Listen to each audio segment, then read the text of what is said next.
You ask Tiger to calculate. This deals with finding the midpoint between 2 points. The midpoint between the 2 points is negative 14.5, 40. Let's solve it step by step. Plot the 2 points and calculate the midpoint using the formula. The coordinates of point 1 are, x1 equals negative 47, y1 equals 62. The coordinates of point 2 are, x2 equals 18, y2 equals 18. PM represents the midpoint of the 2 points.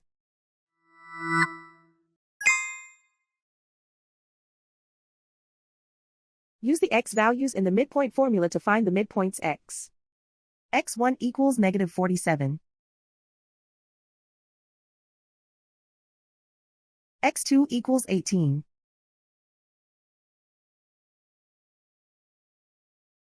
Simplify the arithmetic.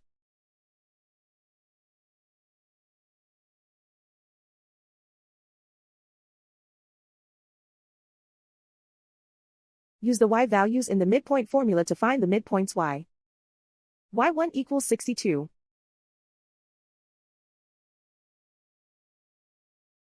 y2 equals 18.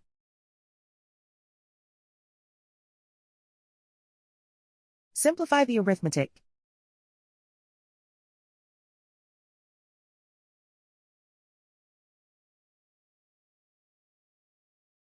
And so, the midpoint is negative 14.5, 40.